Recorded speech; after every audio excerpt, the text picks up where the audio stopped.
Hello everyone. ಪ್ರಶ್ನೆ ಸಂಖ್ಯೆ 11. ಸಸ್ಯಗಳಲ್ಲಿ ಧನ ಗುರುತ್ವಾನುವರ್ತನೆಗೆ ಇದು ಒಂದು ಉದಾಹರಣೆ. ಆಪ್ಷನ್ ಎ ಕಾಂಡದ ಬೆಳವಣಿಗೆ, ಆಪ್ಷನ್ ಬಿ ಮಣ್ಣಿನ ಆಳಕ್ಕೆ ಬೇರುಗಳ ಬೆಳವಣಿಗೆ, ಆಪ್ಷನ್ ಸಿ ಬಳ್ಳಿಗಳ ಕುಡಿಗಳ ಬೆಳವಣಿಗೆ, ಆಪ್ಷನ್ ಡಿ ಬೇರುಗಳ ಮೇಲ್ಮುಖ ಬೆಳವಣಿಗೆ. ಇಲ್ಲಿ ಸಸ್ಯಗಳಲ್ಲಿ ಧನ ಗುರುತ್ವಾನುವರ್ತನೆಗೆ ಉದಾಹರಣೆ.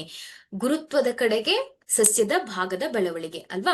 ಕಾಂಡದ ಬೆಳವಣಿಗೆ ಗುರುತ್ವದಿಂದ ಅದು ವಿರುದ್ಧ ದಿಕ್ಕಿನಲ್ಲಿರುತ್ತೆ ಅಲ್ವಾ, ಆದ್ದರಿಂದ ಕಾಂಡದ ಬೆಳವಣಿಗೆ ಅಲ್ಲ.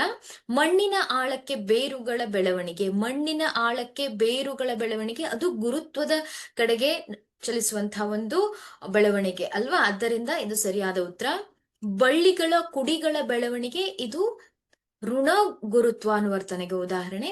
ಬೇರುಗಳ ಮೇಲ್ಮುಖ ಬೆಳವಣಿಗೆ ಕೂಡ ಋಣ ಗುರುತ್ವಾನುವರ್ತನೆ. ಆದ್ದರಿಂದ ಇಲ್ಲಿ ಸರಿಯಾದ ಉತ್ತರ ಆಪ್ಷನ್ ಬಿ, ಮಣ್ಣಿನ ಆಳಕ್ಕೆ ಬೇರುಗಳ ಬೆಳವಣಿಗೆ.